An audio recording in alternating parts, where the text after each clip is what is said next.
Hello, everybody. Welcome to this week's episode of Writers Chat. We're so glad to have you here with us live, or if you're watching the replay. I'm joined today by Norma Poor and Melissa Stroh. They're going to be co-hosting with me because our other two co-hosts aren't here today. Jeannie and Bethany are both gone. Bethany is on her way to New York City. She's actually in a plane right now. And she's going to the Book Expo there, and we'll be talking about that next week. So you'll want to be coming back to see what she has to say. She's going to be telling us about her experiences.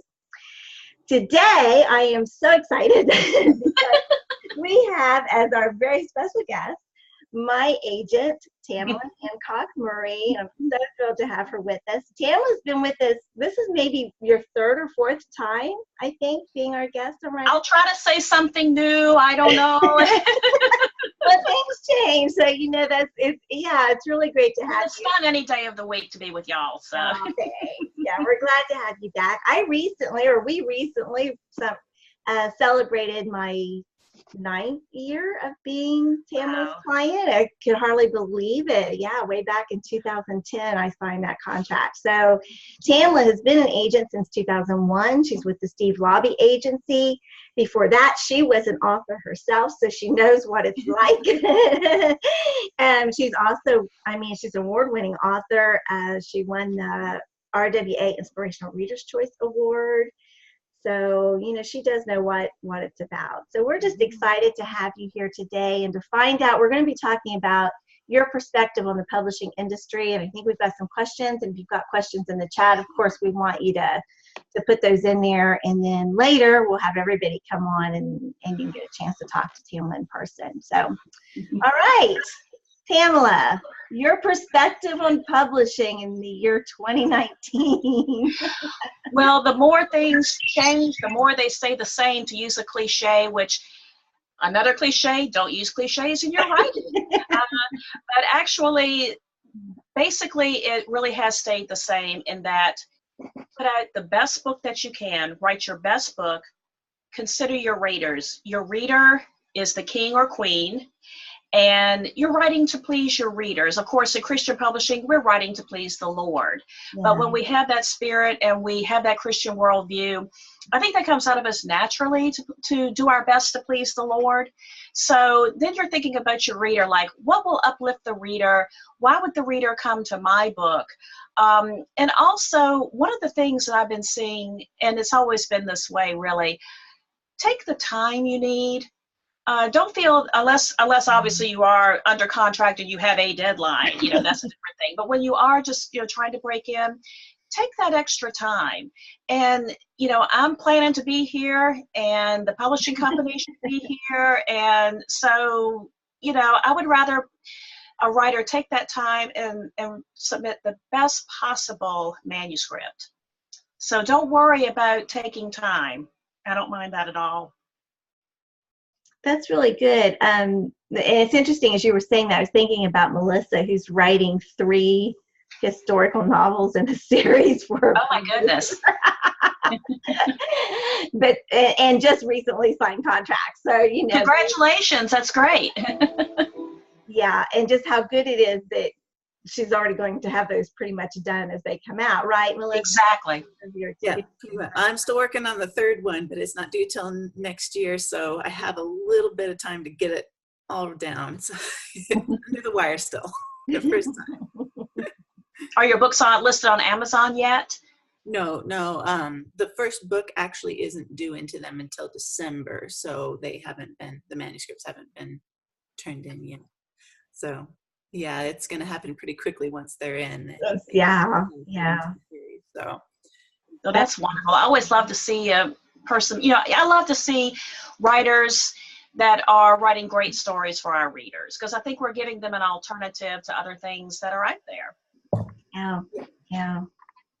Well, let's talk a little bit then, and maybe nonfiction first and then get into fiction a little bit, because of course, I love fiction, want to hear all about that. I was going to ask you a question along the line of, who's your favorite child? Like, do you prefer nonfiction or fiction? I thought she's not really going to want to answer that. So instead, I'll do it this way. It's like, what do you like best about representing nonfiction, and what do you like best about representing fiction? So, well, nonfiction, it almost, sometimes the writer almost has to have a muse. And they don't come out as quickly a lot of the times because it's like more topical. Yeah. Whereas with fiction, it's kind of like we're hitting the ground running. Okay, do this series, then do the next series, do the next series. And that's what I have found with fiction versus nonfiction. And I think both of them have the overarching purpose, obviously, of contributing to books for the kingdom and of helping people. I mean, you can learn so much through fiction. Oh, yeah. Your nonfiction reader is coming to you with a need, like, why am I buying this book? They're usually coming like, oh, I'm looking for a book on losing weight or cooking, or how to exercise better, or how to improve my marriage, how to improve my prayer, getting into the spiritual, how to improve my marriage, prayer life, be a better parent. They're coming to you with that, whereas the fiction reader is coming to you with, how can I be entertained? And so they have two different motivations for coming to your book, but yet both of them can definitely be uplifted and helped by each type of book. So quite frankly, I tend to specialize in fiction. It tends to be my wheelhouse, and where I really, because I wrote a lot of fiction, but I did write nonfiction trivia books, and those were a lot of fun to write too. So, but I don't consider the trivia book the same thing as writing, obviously, something where you're going deep into how to improve a marriage or something like that. Nonfiction's hard because if you say, I'm going to write a book on marriage, well, then you've really got to study those comparative markets to say, okay, am I the expert on marriage? Is somebody going to come to me to talk about marriage? How have I established myself as that expert on that topic? And then you have to look at, okay, how is my book different on other books on marriage? And how is, maybe it has been a while since a book has been published on your way of approaching. There's a lot of different things with nonfiction, whereas fiction, it's all about the story and the fresh hook. I think writing genre romance and some of the genres are one of the most challenging types of books to write in the world, because you're writing, I consider it like being in a box where it has these certain rules. You have to stay in the box, but you want to press up against the box so that your writing is different. It's like, and what's going to happen? And you want the reader to say, what's going to happen? And say, what's going to happen? What's going to happen? What's going to happen? Whereas with a nonfiction book, sometimes I'll go through and I'll go, okay, that chapter doesn't really apply to me, so I'm going to flip through to this other chapter. So for a nonfiction, for me, I want it to be well laid out to where the person looking for the help or the felt need is going to say, okay, I can find it quickly. That's just my opinion. I mean, other people obviously might have another opinion, but that's where I come from as a reader, as well as an agent. I liked what you were saying about genre fiction, because sometimes people sort of poo-poo that a little bit, and yet it really is basically meeting readers' expectations. Because exactly, yeah, I mean, if there's a murder mystery, if there's going to be a murder and they're going to solve it, Exactly. Yeah, you know what you're doing. I mean, you could teach this class. I mean, yeah. I only did mine a little bit, though. You got big experience. Tamela, what advice would you give when you talk about pushing up against that box? Good question. Can you give like an example of, like in a romance, let's say, how would you push against that box to make it different than every other romance out there? Well, what I recommend doing is I recommend reading in that genre. And then you could go, okay, I've kind of seen this storyline before. I've seen that storyline. How can I make mine different? Like if I've seen a whole bunch of stories with twins, maybe I'll write about triplets. A single mom of triplets or something like that. I hesitate to be too specific, because then I'll get 14 proposals. Single mom of triplets, woohoo! But anything that is just a little twist, that maybe it's the setting. Maybe it's the type of character. Maybe it's the character's unique struggle that you haven't really seen before. I mean, granted, somebody somewhere has probably written something similar as far as the similar struggles and obstacles and things. But if you could come up with a unique obstacle, a unique struggle, a unique character, I think romance books are a little bit less character-driven, maybe, than like a character study book. But of course, you want characters that are very sympathetic. And what you want to do is maybe present a unique situation that's very sympathetic. It's like, and the reader jumps in going, oh my goodness, this person just was the only survivor of a fire that destroyed everything this person had. You know, I've heard people say that having a fire, obviously it's terrible, but it's also freeing because you get rid of everything. You have to start over. So there's, you know, just very different things like what will keep your reader reading. I hope that helps. Makes a lot of sense. I was just thinking about that too, and especially if you're wide read in your genre, you kind of are aware of the cliche things that happen with characters. Exactly. So then it makes sense that you'd be in that and always thinking how to kind of press outside of that box. And just what you said too about the fire, because it's like, you know, we can sometimes tend to just go with the normal thought, but yeah, let's go to that opposite thought and see if there's something there, you know, not just concentrate on what we've lost, but wow, I don't have to worry about this stuff anymore. Very good. Okay, let me take some notes. Have some piles of papers. It's kind of like newspapers. Yes, yes. Forget it. I have another question, Tamela, for you. Sophia and I were kind of having this discussion while we were in the mountains last week, and there's a school of thought that why spend so much time editing when your editor's going to do that for you? Oh, wow, good question. Do you address that? Yes. Okay, I have two manuscripts in front of me, whether I'm an agent or whether I'm an editor. I am looking at one that needs a lot of work. I'm looking at one that's ready to go, except for maybe a couple of typos and maybe one or two plot holes. Which one am I going to take? The one You want to get it as, and also if you, I mean, some of us, you know, slept through plural possessives and grammar like every year, plural possessives, you know, and, you know, things like that, you know, obviously anybody can go and fix stuff like that. But if you don't have to, if you're thinking about, okay, I got to catch every plural possessive, I got to catch every, you know, there versus there, you know, THERE versus THEIR or whatever. I mean, most writers that come to me have mastered all these things. So I'm just using, you know, really low-hanging fruit examples here. But if I don't have to go through and concentrate on fixing stuff like that, then I can concentrate on your story. Yeah. So yes, you definitely want to get it into the best possible shape. Now, do I tell everybody, oh, you need to pay an editor $5,000 to run through your manuscript? You know, I hesitate to tell writers to spend money if I can help it, because what I want to have happen for you, I want you to come up money ahead of this game. No. And quite frankly, a writer can very easily go way in the hole, going into all these conferences, going to editing, you know, having 2 or 3 edits run on something.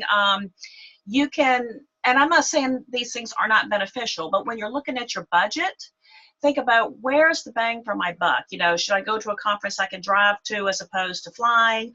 Should I go to the big conference where, yeah, I'm spending more money, but that conference benefits me because I'm meeting certain agents and editors. When you're budgeting as a writer, think about where do I need to spend the money? A critique group is a good thing to run your writing through first. Absolutely. I was kind of the grammar maven in the critique groups I was in, at least I felt that way. And then if you feel like, hey, you know, I'd like a reasonable content editor or somebody to just, you know, make sure I've got, you know, T's crossed and I's dotted, you know, for a reasonable price that may be worth your while. If you're feeling insecure, if you're not, go for it. That's where I'm coming from on that. That was good. Good question. Good question. So we know we're not supposed to try to anticipate or follow market trends, because by the time we would write the next book for that trend probably would be done. But do you have any thoughts on, both in nonfiction and fiction, what might be coming up, or things that like if you're writing multiple genres, maybe is it true that historical is kind of on the downslope? Do we need to wait a while for that one? I mean, just, you know, just ideas on trends. I just find, you know, I don't mean to keep bringing up the same point over and over, but really just a great story is going to get you in. I have actually opened up submissions and I've said, man, I'm not really all about reading about, you know, cavemen, or, I mean, obviously that's a stupid example. I mean, please don't send me anything on cavemen, but you know, I am totally not about reading about cavemen. And then I go, oh my golly, I had no idea I wanted to read this book. Wow. You know, so if your book is so amazing that somebody that doesn't really think they're going to want to read that book will read it, you know, you got an amazing story there. Now, to the same point, you don't want to get too crazy to where it's really a challenge to market. You really want to choose something that you like to read and you like to write. And if you choose something that agents understand how to market and your marketing team understands how to market on editorial, that really helps.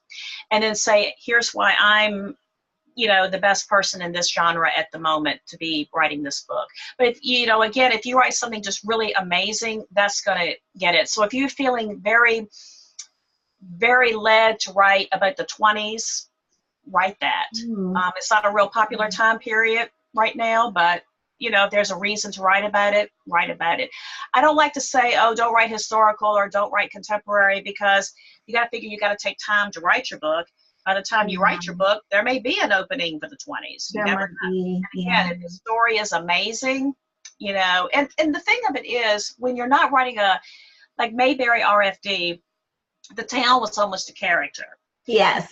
And a lot of, you know, guideposts, you know, that type of book, you know, the town might be more of a character, or the bed and breakfast might be more of a character. With a lot of writing, it's about the human characters. Then the setting is just kind of, okay, we got to put the markers for the setting, and the story is the main thing. And in romance, it's more the story and the romance.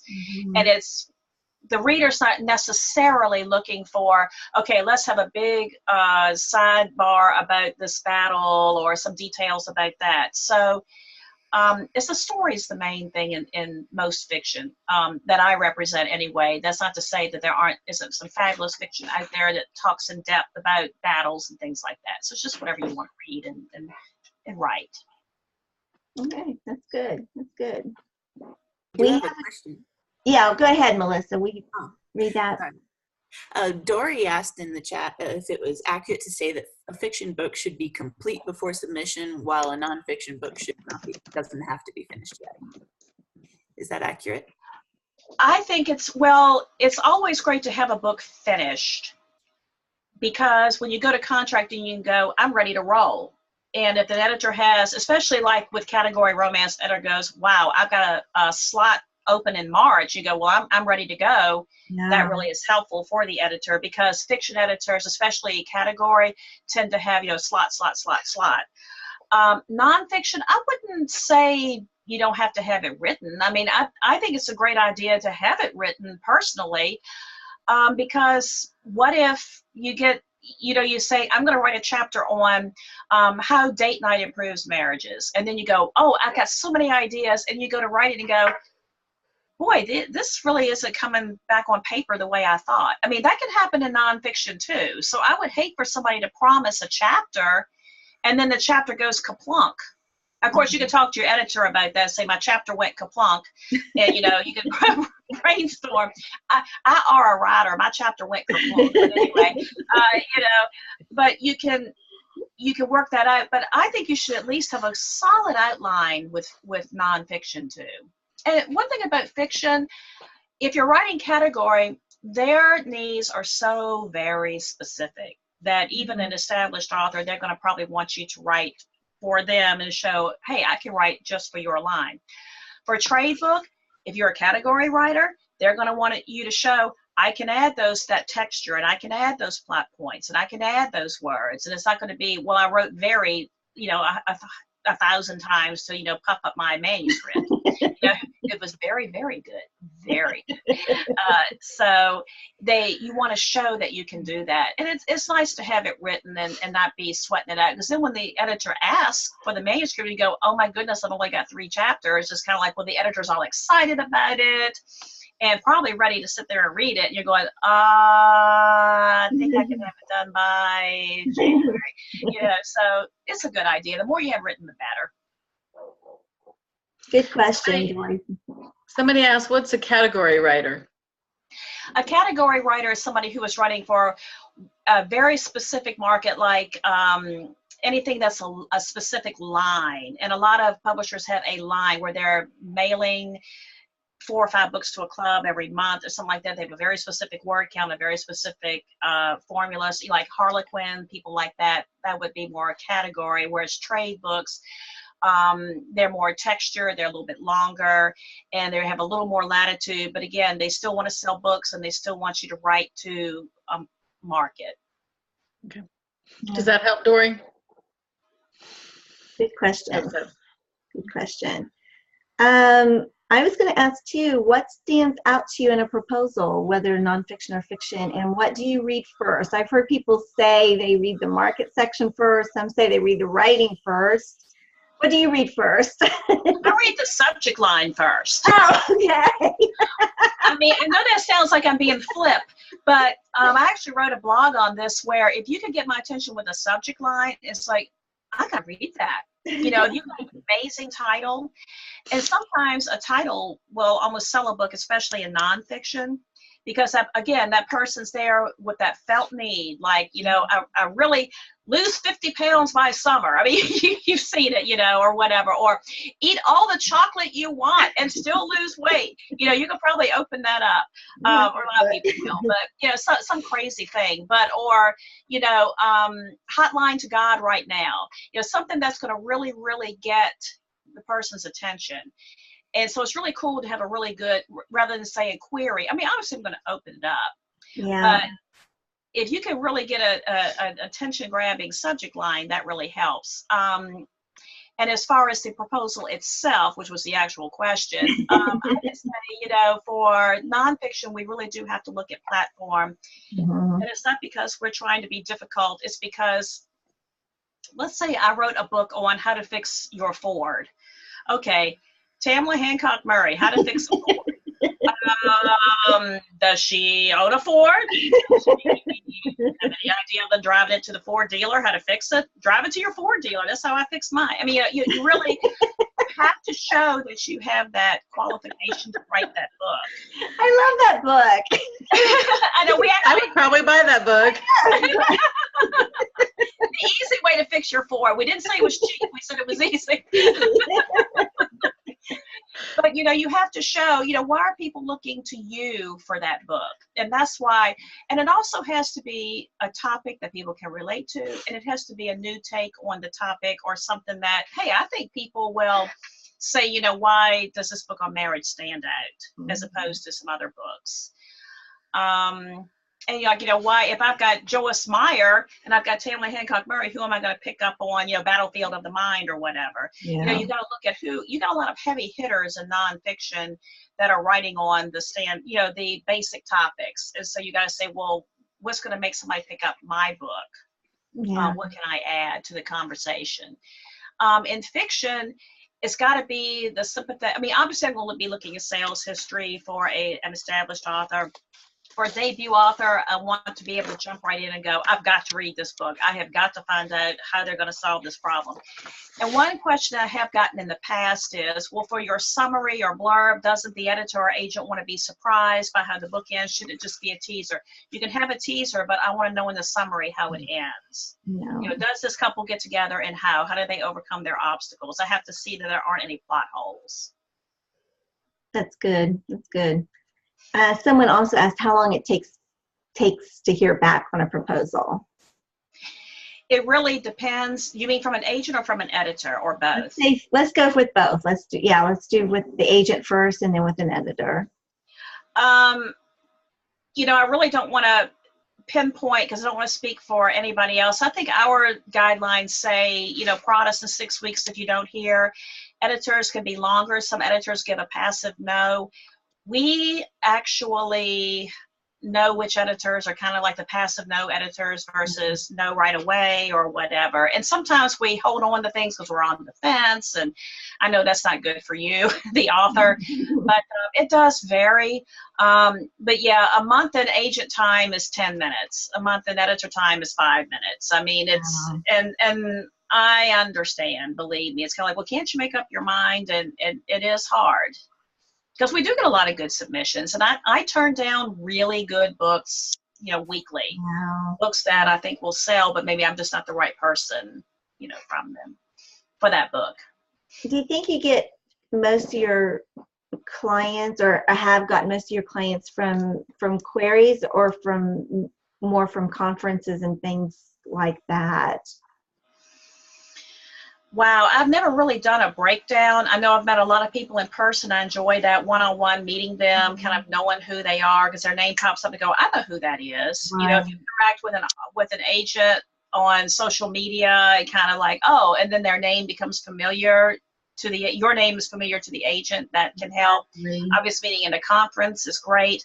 But I mean, we do go through our queries. We do try to respond to everybody. So, you know, we try. We are not always as good as we'd like to be about that. But we do read them and look at them. And so if the query is really good and I don't know who the person is, you know, I'm certainly still open to that. Okay. What other questions do we have in the chat? Carissa asked a question. She said, how do I establish authority on a subject matter as a new author? I'm assuming that's for nonfiction. Yeah. Well, there must be a reason why you want to write about something. Like if you want to write about alcoholism, did you have family members who are alcoholics? Did you go to AA? Why do you want to help people struggling with this particular problem? Or are you a prayer warrior who's run a lot of prayer groups? You know, are you using your experience? What happened? Have you seen angels? You know, what is it? There's a reason why you want to go with this topic. Most people just go, I'm just going to pick a topic and that's it. So use that experience. You can start speaking on the topic. You can start blogging about the topic, which is probably easier than getting speaking engagements on the topic. But, you know, start blogging about it, build up your audience there. Start sending out newsletters about that topic to show that. And if you could say, I've got, you know, 10,000 people that want to read about my thoughts on, you know, overcoming alcoholism, or of your family member and how to, you know, work with that, or work with people who are struggling with that in your family or your friends or whatever, and people are reading my blogs on this, you know, you're established, you know, more and more as an authority. Interact with your readers or your potential audience, and they want that engagement, not just I have 100,000 Twitter followers, but I'm not really talking to them. They want that, oh, I have active engagement. People are interested in me. They're looking for my book. They're looking for my name. Does it seem like, I mean, it used to be all about the numbers, but have you seen kind of a change that it's not so much about having high numbers, but like you just said, the engagement is what really matters? Well, it's kind of both. You want the engagement and you want the high numbers. Actually, maybe it's gotten worse. I don't know, but actually it's more fun and fulfilling and more of a ministry if you actually are engaging, rather than just, you know, having a bunch of people on. Well, Twitter is one of the easiest ones to have a bunch of people on and never interact with anybody, you know, so. Yeah. All right. So do you have any any recommendations on how to go about increasing those numbers and increasing that engagement without feeling like you're on Twitter or Facebook or any of the social media like all day long?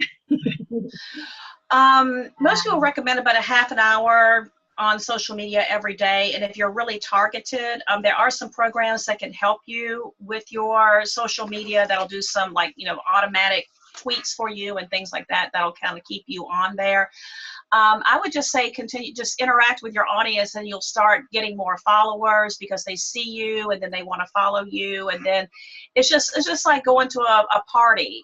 You know, the more you interact, the more other people will interact with you. So I would just say that interaction, and just, you know, there's nothing wrong with limiting it to a half an hour a day, and just, you know, show up every day, and maybe show up different times of the day. Get the automatic program that keeps, you know, your tweets going, try to respond to people. And that's what I would say. It takes a while. Yeah, it does. Well, I am on Twitter and I'm in a group. I don't even remember how I got involved with this group, but they meet twice a week and we go live and ask questions and do a Bible study and this different kind of stuff. And my numbers are just increasing because of the people I'm interacting with. So that's something. I'd say you're on the right track. Yeah, if your numbers are increasing, that's great. And plus, if they all know your name, it's like, oh, that name pops up. I'm going to open that email, or I'm going to read that tweet. Okay. You want to keep that name recognition. And you know, as big as the inspirational writing world is, it's also a very small world too, you know, so you will, if you're out there, you will start seeing the same names pop up again and again and again. It's kind of interesting how that works. Let's talk about closing of bookstores. You know, it has been kind of a hard hit in the inspirational market lately. You know, I mean, over the last, 4 or 5 years, with First Family, Christian Bookstore, and then Lifeway closing a lot of stores. So, you know, how does that affect just publishing in general, and then like getting started? Does it make it even harder to get in? Less slots, I guess, is kind of what I'm thinking. I'm sorry, you kind of faded out a little bit on me. Are you saying that is the closing, just so I have the question straight, is the closing of bookstores making it harder to get in as a writer? Yeah, and then just also with, you know, I've heard, you know, that they're just like, there aren't as many fiction lines as there used to be, and fiction sales are kind of down right now. And just, so is that all kind of related to the bookstores, or is it just kind of, you know, I mean, what do we do? Well, some of our publishers that we deal with have been in business since the 1700s. So that's not because they are not nimble. Publishers are there, I mean, as Christians, but we're there as a business. Exactly. And the publishers are going to adapt. They have done a very good job of saying, you know, okay, I've got a new reality. What is that going to mean for me? They may have to switch distributors. They may have to reach their audience a different way. There are very many ways to reach an audience. I don't think, I have not seen anybody say, well, you know, if Family Christian hadn't closed, we could have taken your author. Okay. Or if this line, now a book line shutting down, obviously, like Heart Song shutting down, which of course broke my heart because I used to write for them. I mean, obviously that's a different thing if a whole line shuts down. But then that's up to me as your agent to adapt, to go, okay, you're this type of writer. Where can I take you, which would be where you could be successful?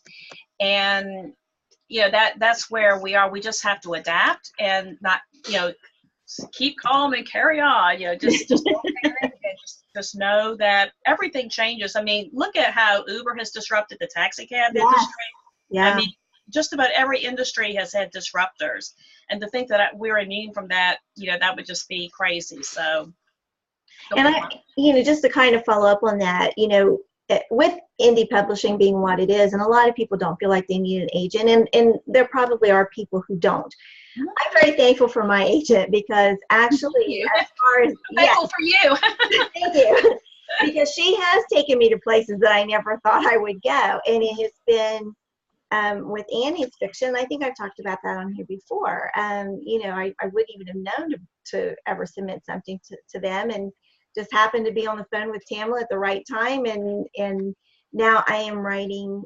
I mean, I've written 4 books for them, and I'm writing 7 more. Is that right? Something like that. So yeah, so it's I mean, that's really cool, and to have that opportunity. So, you know, I think it's great to have an agent. I appreciate her very much. Well, thank you. Well, you have had an amazing career, but you've also put the time and the talent into it, and you had this whole batch of contracts come for you. I mean, that's not an everyday story. That was fun. Yes, that was very fun. Yeah, absolutely. I think you're writing like almost that entire life. No, but seriously, no, that is great that they love you that much. And I mean, and that's not something that's magical. I mean, that's something that everybody has to, authors really have to work hard, and you work very hard. Mm-hmm. And I appreciate that. I mean, appreciate all my authors who work hard, and I know what it's like to look at a blank screen, you know. Yeah. Good words have to go on that screen by the end of the day, you know. That's right. That's right. Those are fun. Have I missed questions or? We have one from Renee that says, are you finding Christian literature more difficult to sell as the bigger conglomerates have been buying up the Christian houses? Good Hope that question. makes sense. Yeah, good question. I think it's always been difficult. If we had had this conversation in 2001, I would have still said it's difficult to sell a book. Yeah. And I just say keep up your quality. You know, that's really all you can do is just to write to market and keep up your quality. And we'll take you to as many places as we can. There may not be as many slots, so to speak, but you know, there are other options for authors that weren't there before. I mean, in 2001, you know, self-publishing was really difficult, and you would get into a situation where they would, you know, charge you thousands of dollars to publish your book, and then they would, you know, put your book online for, you know, like some crazy price, like, you know, $25 or something like that, that a lot of people weren't willing to pay if they could pay $5.99 for a book. So with indie publishing, I mean, some people do decide to go that route. And, you know, I respect that. I think indie publishing, you know, obviously you don't need an agent for that, but I think, you know, readers are getting a lot more options with that. And so there are places that you can go now if you don't feel like you're being successful in the traditional market. I just think it's really important though to make sure you edit, or have a good editor if you're going to indie publish, and don't rush into it. Exactly. The indie publishing is more for the entrepreneur that's willing to do the marketing. You're really out there kind of on your own, whereas with traditional publishing, you've got the editorial staff behind you, you've got the book cover designers behind you, you don't have to pick your own book cover designer, you've got the marketing behind you.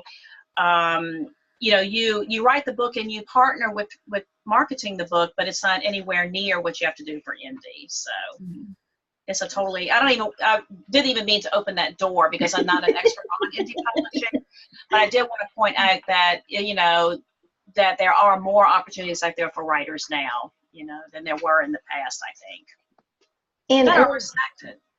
Yeah, and a little bit of hybrid. I mean, because I've done like an indie novella, and I'm going to be doing an indie novel, but I like both. Yeah, hybrid authors. Yeah. I mean, that's an option that you know really didn't work before. Right. And if you are going to be a hybrid author, it is really good to have an agent because they help you kind of balance that out too.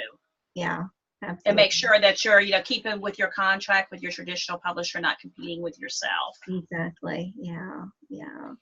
So Tamela and I meet every once in a while. I love this. We meet on Zoom. And I send her a whole sheet, like, here are my projects. Here's what I want to do. Here's why I want to do them. We talk about them, and it just makes me feel more solid, I guess, in my plan. I was like, you know, I've got a plan, and she helps me figure that out, which is really cool too. So, yeah. Leslie has a question. Is one social media platform better than another? I think that you should pick a platform that you enjoy. If you pick Twitter and you really hate Twitter, don't do that one. If you hate Facebook, don't do Facebook. I mean, if Instagram is your thing, if Pinterest is your thing, do that. Do the one that you have fun with social media, because you're going to want to keep going back to it and interacting on that if you enjoy it. Good question. Sophia had one. She said, how do we deal with the current climate of virtue signaling? I've not heard of this. I don't know what that is. Virtue signaling? Yeah. Can you give us a little more, Sophia? Sophia, if you want to come on in, you can come on in and ask that question so that you don't have to type it off. That's there you probably easier than typing. Yes, than typing. Hey, welcome. Hi. I think that people who write historical fiction come across that a lot. Do you write the truth about slavery or colonization or women's roles or racism, or do you present a sanitized version? Are you allowed to bring your characters on personal arcs where they grow from, maybe I was talking to, I think, Norma about this, about maybe it was somebody else, Kelly Goshorn, but they were raised on a plantation, and they came through their lifetime to understand how that was inappropriate, and they changed their mindset on that. I have a different story. Mine's a science fiction story. It's a colonization story. Invaders from another planet subjugate the native people. Mhm. And I met with somebody from Tor who was fine until she saw that I appear to be a white woman. I'm actually half Asian, but I presented as a white woman to her, and she was very offended after having read and been encouraging in our communications over email. Then I wasn't allowed to have my perspective because I didn't look the way she expected me to look. And I think that that's just a really hard time. And there was this author recently who was an Asian author who she was secular, and she took back her book because she got so slammed by these social justice warriors. So how do we navigate that? Well, it sounds to me like you're going for a general market. Yes. Okay. My expertise is really primarily the Christian market, but yes, with social, that's really a shame that your voice would be stymied and suppressed because of your appearance. I mean, to me, that's just as bad as what they're talking about. I mean, that to me makes no sense. I'm sorry you had that experience. Tor, I don't know what to tell you. I'm sorry I'm not very helpful. That I don't know. Now, I know that, does your story have a Christian worldview? Yes. Yes. Why don't you try some of the Christian publishers? I know Steve Laube runs Enclave. I mean, I know that's not the same as Tor. I know that, but I think that he wouldn't have any issue with your appearance. Yes. With good writing. I mean, that's just. I'm sorry. All I can say is I'm sorry you had that experience. I apologize for all of publishing. Not necessary. I mean, I'm the one that asked the question about how much do you self-edit, because now I am nitpicking my thing to death. I mean, it passes line edits and it passes grammar looks, but it's just trying to make sure it's as perfect as possible before I try to submit it to, a Steve Laube or someone like that. Well, I think that Christian fiction is authentic, and I think a lot depends on the audience and what you're writing for. Some is more for pure entertainment, like I want to escape. I mean, literally you'll see in the newspaper, like beach reads. I mean, obviously that's a totally different category than systematic theology. But some people are looking for a very deep, thought-provoking. Other people are looking, for the beach read. You obviously are not a beach read person, so just market yourself as, here's who I am. I'm looking to present truth. Here is my story. And I wouldn't edit it to death so that it becomes something it's not, or lie about history. I think you can definitely say things in a manner that tells the truth without being graphic or gross or whatever, or distasteful. I mean, history was it wasn't that great sometimes. It wasn't great for certain people, and a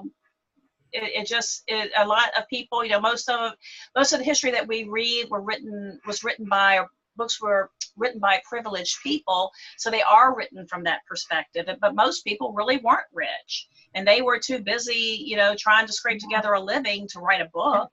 Some of them couldn't even read. So if you are writing for people who, were illiterate, and you're writing their story, for example, I wouldn't make it out to be something it wasn't. Thank you. That's an interesting conversation, Sophia. Yeah, that's wow. Wow. Well, I don't know if we've missed some questions in the chat, but I'm going to invite, now that it's getting past quarter of the hour, everybody can come back on, and if you have a question you want to ask, you'll have the opportunity to do that. I'm still just kind of trying to process everything we've just talked about. I had not heard that phrase before. Virtue That was new. signaling. Yeah, that was new to me too.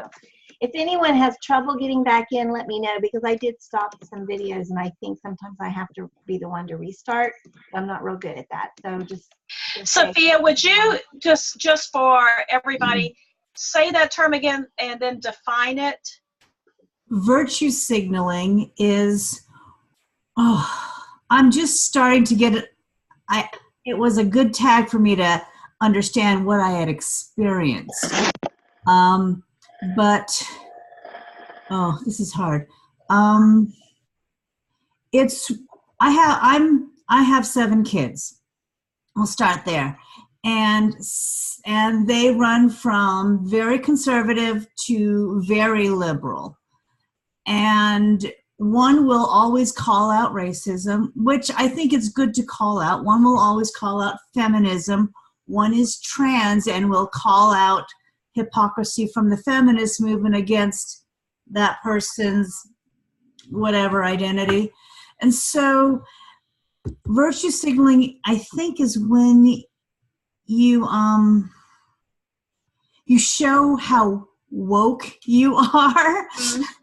By changing your attitude. I mean, my friend had written a historical novel that was written before the Civil War, and she's a Christian, and she had been published under a small house, and she got a lot of feedback when she was trying to get the second one to go to a bigger house because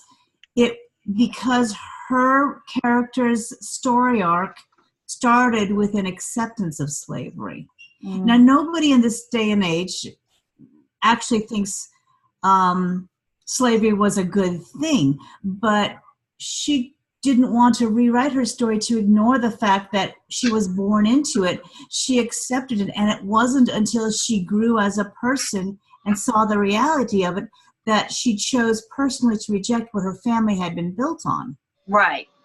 And that is not sufficient to get published. Excuse me. Probably more in the secular market. Wow. As an agent looking at that in the Christian market, that would not stop me from taking that factor. I wouldn't stop and go, I'm not reading this. You're not woke. Bye-bye. I'm just speaking for myself, That's where I come from, because in my opinion, I think you do accept what you're born into. I mean, there was slavery in ancient times, and it's kind of like you're born in with a television sets. Okay, it's a television set. You accept that. I mean, you accept what you are born into. If you're born into before that, you don't have one. So I'm not comparing, obviously, slavery to a television set, but I'm just thinking about different things where you accept the environment that you are born into because you have to. It's part of your survival. So I don't want to say, oh, you'll be fine in the Christian market. I don't want to make a blanket statement like that. But I think, in my opinion, based on what you've told me, it's realistic. Your character sounds realistic, in my opinion. I mean, I can't promise you that you'll sell your book to this publisher or that publisher, but I don't believe that a Christian publisher would be stopped based on that. I think they would keep reading your story. Because, I mean, people were literally preaching sermons, and they were using Bible verses to say that slavery was right. I'm not agreeing with that. I'm just saying, that's what was happening at the time. And it's just like poor St. Paul. I mean, they go, oh my goodness, St. Paul was a terrible person. Well, he was in his time. And to say that, well, St. Paul was not a person that was born in the year 2000. He's a person of his time. And so some of his things might seem hard to us, but I think that I don't think changing history is going to help anybody. And I think it's, if anything, it does a disservice, even if it's fiction. I mean, again, this is just my opinion, but that's where I'm coming from on that. So keep calm and carry on. Yeah, thank you for that. I mean, thank you. That was an interesting conversation. And well, I learned something. I'd never heard that term or anything. It's good to know everything, whether you agree with it or not. it's good to know about it. Exactly. And it's more for people who are considering the general market, because Exactly. science fiction and fantasy, even if it's from a Christian worldview, is able to sometimes be introduced if they're going to give it a chance. But these are some of the roadblocks that I found are out there. Well, who doesn't want to love your neighbor as yourself? I mean, we all want to do that. Most of us fall short at one time or another because our neighbor can be a pain in the neck sometimes. But, who really doesn't want to live a Christian life, even if they're not Christian, as far as their attitude and the way they act and how they treat people and how they conduct themselves in the world? If you are a person that's a pleasant person, that's trying to do your best and get along and trying to work with others, you're going to have a much better time of it than a person that's just, angry all the time and, wants their way and, my way or the highway. I mean, it's how you conduct yourself. I mean, obviously we have much more than that. Our sins are forgiven. The Lord has saved us, and we're grateful for that, and we live on a different plane. But as far as introducing Christian concepts in science fiction, we can definitely introduce Christian concepts of love and joy and peace through science fiction. And I would love to see more Christian writers in science fiction, because some of it, unfortunately, I think is not really on our side. Probably true.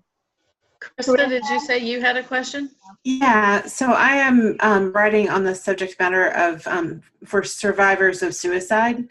Wow. And the manuscript is pretty well complete, and it was suggested to me to get the backing of a counselor. Do you know how best to go about doing that? Just sending them something cold, or what would be your suggestion?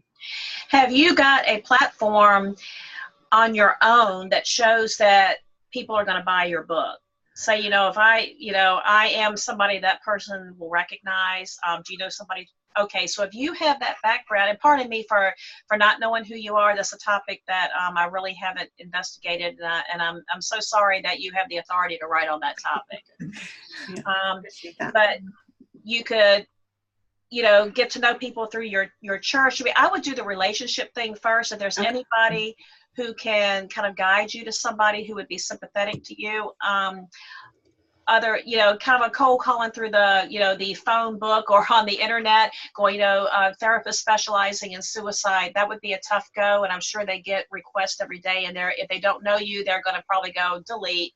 So I would take the relationship path personally and see if you can get an introduction from one of their patients. I mean, I would imagine you talk to a lot of people in the writing of your book who might be able to recommend somebody. That's the tact I would take personally. That helps. Thank you. Sure. Thank you. Yeah, good question. Anybody else? This is your chance. About 2 more minutes. Hey, Rachel. She just kind of popped in and popped back out again. Is she Hey, Rachel, why don't you come on and ask your question? Yeah. Well, it's not a question, it was a comment. Okay. That's fine. I guess I'll read it to you. In regards to the past conversation, excuse the hat, but there's a story. We love that. Why are you talking about? I love that hat. I love it. It's called my shoulder, almost dislocated twice this weekend on the way home from Blue Ridge, so I can't wash my hair. Going to go get it done tomorrow. Well, I love the curls too. You remind me of a lady from history. Okay, so what I put in the comments is, I am writing on civil rights. I am a white Jamaican turned American citizen. My in-laws and friends were civil rights, and their friends were civil rights activists, and it's their stories I'm writing on. I met with an interested publisher at Blue Ridge Mountains Christian Writers Conference last week. Great, so congratulations. do not, I wouldn't let the naysayers discourage you, because that's just opposite prejudice in my mind, and that's something we need to be wary of. Matter of fact, when I met with this person, one of the things I said is, with the racial tensions we are facing in our country, I feel it's important that people see black and white people in unity. That they see there's a history of, and there currently are, black and white people that are upholding each other, working together towards common causes. And one of those could be a book. So. Thanks, Rachel. Very good. So is your book about different organizations that you want to make people aware of, or different movements, or what is your book about? My book, well, I'll give you my original one line. Set in the 1960s in Oak Ridge, Tennessee, 2 white ministers stand against Jim Crow segregation as they host a multiracial summer camp for children. Wow, And, neat. except when I asked my father-in-law's best friend, my father-in-law was one of those men, his best friend was the other. When I asked for him to recount the story 15 years after he told it, he sent me several. So that's what I'll be working on, and now I'm going to go find, dig into the history a little bit more, pray that, and also talk to other family members and get their recollections and see how God wants me to deal with it, whether he wants me to do nonfiction or historical nonfiction, or not sure yet. Did you say the 1960s? 1960s, yes. I thought you said 1690s at first. I was going, wait, that's what that was. No, 1960s. My ears transposed the numbers. Well, there probably is a really good market for that, because I don't know if anybody's watching the series 1969 that's coming on every night on Tuesday nights. I've watched several of those installments. So the 60s is definitely, because of the time period, because of our time period, people are looking at the 60s again. So. Right. And with all the racial tensions in the country, I feel it's a good time to talk about that in a positive light. Well, especially with all of isn't this the most diverse Congress that's ever been elected, I think? Mm-hmm, probably. Yeah. Yeah. So very good. Anybody else? Tamela, thank you. As always, such a pleasure to have you here and just to hear your perspective on different things. And we've covered a lot of ground today, and we really do appreciate it. Like I said, next week, Bethany Jett will be reporting on the Book Expo in New York, so be really excited about that. The week after that, we're going to have an episode on Hollywood storytelling with Zena Del Lowe, so that will also be pretty exciting. So thank you for those of you who are here today. Thanks to those of you who are watching the replay. Know that you can join us every Tuesday, 11 o'clock Central. 11 o'clock Eastern, 10 o'clock Central, right here on Writers Chat. Thanks so much. Bye-bye, everybody. Thank you. Thank you.